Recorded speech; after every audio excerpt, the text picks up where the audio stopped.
పండుగ రావడం ఆనందమే, కాని తప్పుడు రోజున జరుపుకుంటే పితృదేవతలు శపిస్తారా? ఒక్క పొరపాటు ఏడాది ఫలితం శూన్యం.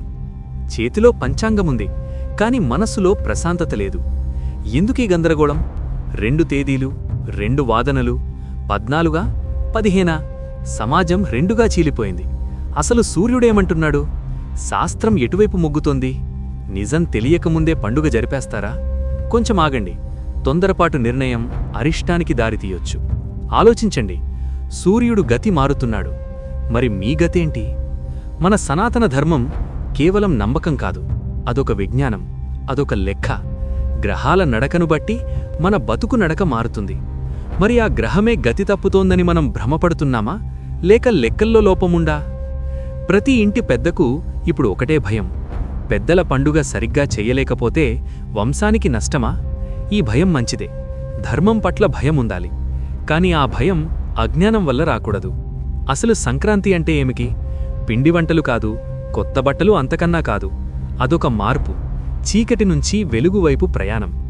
దక్షిణాయనం నుంచి ఉత్తరాయనానికి మలుపు.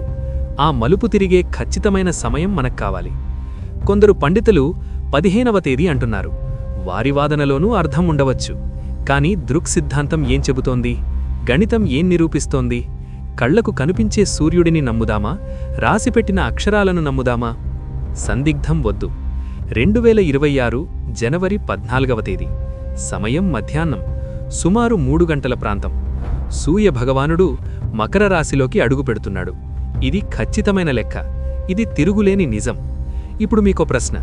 పండుగ అంటే తిథి కాదు, సంక్రమణం.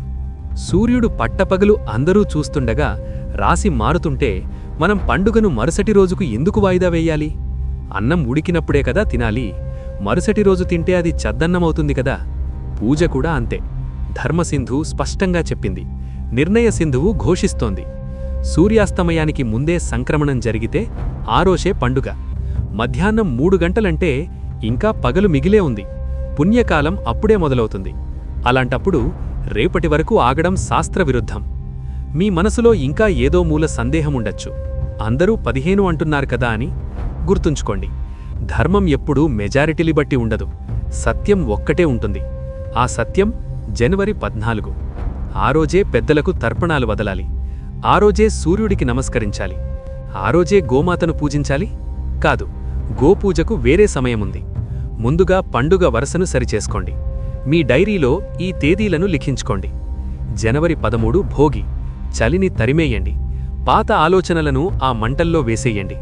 భోగ భాగ్యాలను ఆహ్వానించండి. జనవరి 14 అసలైన మకర సంక్రాంతి. ఉత్తరాయణ పుణ్యకాలం ప్రారంభం. ఆ రోజే స్వర్గద్వారాలు తెరుచుకుంటాయి. ఆ రోజే మీ పూర్వీకులు మీ ఇంటికి వస్తారు. వారికి ఆకలిగా ఉంటుంది. సరైన రోజున పిండం పెట్టకపోతే వారి ఆత్మ ఘోషిస్తుంది. వచ్చేది 14వ తేదీనే, మరునాడు కాదు. జనవరి 15 కనుమ. ఇది పశువుల పండుగ. రైతుకు తోడుగా నిలిచిన మూగజీవాల పండుగ. ఆ రోజున ప్రయాణాలు వద్దు, కేవలం ఆరాధన మాత్రమే. జనవరి 16 ముక్క కనుమ. గ్రామదేవతల జాతర. ఇది వరుస, ఇది పద్ధతి. ఇప్పుడు చెప్పండి, ఇంకా క్యాలెండర్ వైపు చూస్తున్నారా, లేక సూర్యుడి వైపు చూస్తున్నారా? సనాతన ధర్మంలో కాలమే దైవం. ఆ కాలాన్ని గౌరవించడం మన బాధ్యత. గమనించండి, ఈ మార్పు సహజం. ప్రతి 70 ఏళ్లకోసారి పండుగ తేదీలు మారుతుంటాయి. ఒకప్పుడు జనవరి 13న వచ్చేది. ఇప్పుడు 14, 15 మధ్య ఊగిసాలుతోంది. భవిష్యత్తులో 16కు కూడా వెళ్లవచ్చు. ఇది ఖగోళశాస్త్రం. ఇది విశ్వరహస్యం. మనం ప్రకృతికి అనుగుణంగా మారాలి తప్ప ప్రకృతి మనకోసం మారదు. మీరు చేసే దానం, మీరు చేసే జపం సరైన ముహూర్తంలో జరిగితేనే దానికి శక్తి. ముహూర్తం దాటిపోయాక చేసేది పూజ కాదు, పరిహారం మాత్రమే. పరిహారం కోసం బ్రతుకుదామా, పుణ్యం కోసం బ్రతుకుదామా? నిర్ణయం మీదే.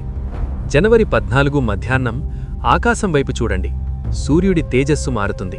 వాతావరణంలో కంపన మారుతుంది.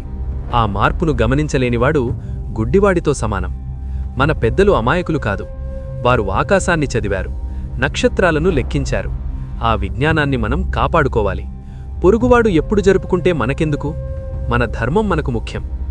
సరిగ్గా జనవరి 14 మధ్యాహ్నం 3 గంటలు. ఆ క్షణం ఒక యుగసంధి. ఆ క్షణం ఒక దివ్య ఘడియ. సూర్యనారాయణుడు తన రథాన్ని మళ్లిస్తున్నాడు. లోకానికి వెలుగును, జ్ఞానాన్ని పంచుతున్నాడు. ఆ సమయంలో మీరేం చేస్తున్నారు? టీవీ చూస్తున్నారా? నిద్రపోతున్నారా? లేక ఆ దైవానికి అర్ఘ్యం వదులుతున్నారా? అదే నీ జీవితాన్ని నిర్ణయిస్తుంది. తేదీ తెలిసింది, సమయం తెలిసింది, కానీ సంకల్పముందా? నిజాన్ని ఆచరించే ధైర్యముందా? పండుగ రోజున సూర్యుని వస్తాడు, కాని మీ మనస్సులో అజ్ఞానపు చీకటి పోతుందా? ఆలోచించండి. మీ పూర్వీకులు ఎదురుచూస్తున్నారు. ఇది కేవలం ఒక వీడియో కాదు, మీ వంశ శ్రేయస్సుకు సంబంధించిన హెచ్చరిక. 15వ తేదీన మీరు ఆర్భాటంగా చేసే పూజ ఎండిపోయిన చెట్టుకు నీళ్లు పోయడంతో సమానం. కాలం ఎవరికోసమూ ఆగదు, పుణ్యకాలం అసలే ఆగదు. ముహూర్తం దాటిపోయాక వెలిగించే దీపం చీకటిని పోగొట్టగలదేమో కాని దరిద్రాన్ని కాదు. మీ బంధువులు, స్నేహితులు ఇంకా ఆ మాయలో, ఆ గందరగోళంలోనే ఉండవచ్చు. వారిని మేల్కొల్పాల్సిన ధార్మిక బాధ్యత మీదే. ఈ నిజాన్ని నలుగురికీ పంచండి. 15 కాదు, 14 అని ఘంటాపథంగా చెప్పండి. అజ్ఞానంతో చేసే తప్పుకు పరిహారం ఉండదు. ధర్మాన్ని రక్షించండి, ఆ ధర్మం మిమ్మల్ని రక్షిస్తుంది. జనవరి 14న సూర్య అనుగ్రహంతో మీ తలరాతను మార్చుకోండి. సంక్రాంతి అంటేనే వెలుగు. ఆ వెలుగు మీ ఇంట నిండాలంటే ముందు మీ నిర్ణయంలో స్పష్టత ఉండాలి. పక్కవాడిని చూసి పండుగ చేయడం మానియండి. పంచాంగాన్ని, గ్రహగతిని నమ్మి ముందడుగు వెయ్యండి. మన ఆచారాలు మూఢనమ్మకాలు కావు, అవి మన పూర్వీకులు మనకందించిన ఆస్తి. ఆ ఆస్తిని కాపాడుకునే బాధ్యత మనదే. రేపు మీ పిల్లలు మిమ్మల్ని ప్రశ్నిస్తే సరైన సమాధానం చెప్పే స్థితిలో మీరుండాలి. అందుకే ఇప్పుడే మేల్కొనండి. 14వ తేదీ మధ్యాహ్నమే అసలైన పండుగ అని సంకల్పం చెప్పుకోండి. మీ వంశాభివృద్ధికి బాటలు వేసుకోండి. ఈ వీడియోలో చెప్పిన శాస్త్రీయ నిజాలపై మీ అభిప్రాయాన్ని కింద తెలియజేయండి. ధర్మం గెలవాలి, సత్యం నిలవాలి. సర్వే జనా సుఖినో భవంతు. స్వస్తి. నమస్కారం. భక్తి మార్గంలో నడిచే మీ అందరికీ ధర్మశాస్త్రం ఛానల్ తరఫున హృదయపూర్వక స్వాగతం. జీవితం అంటే కేవలం ఉరుకులు పరుగులు కాదు, ఆ పరమాత్మను తెలుసుకోవడం, మనశ్శాంతిని పొందడం. అందుకే మన ఛానల్లో పురాణగాథల నుంచి నిత్య జీవితంలో ఆచరించాల్సిన ధర్మ సూక్ష్మల వరకు అన్నీ కూలంకషంగా చర్చిద్దాం. ఈ వీడియోలోని విషయం మీకు నచ్చిందా? అయితే ఒక లైక్ వేయండి, అది మాకు ఎంతో శక్తినిస్తుంది. మీకేవైనా సందేహాలున్నా లేదా మీ అనుభవాలను పంచుకోవాలనుకున్నా కింద కమెంట్ రూపంలో తెలియజేయండి. మీ ప్రతి కమెంట్ మాకు శివప్రసాదమే. మంచి విషయం దాచుకోకూడదు, పంచాలి. అందుకే మీ బంధుమిత్రులకు ఈ వీడియోను షేర్ చేయండి. భక్తితో కూడిన ఈ ప్రయాణంలో మనమందరం కలిసి నడుద్దాం. దయచేసి సబ్స్క్రైబ్ చేసుకోండి. ఎల్లప్పుడూ దైవచింతనతో మీ ధర్మశాస్త్రం ఛానల్. ఓం నమః శివాయ.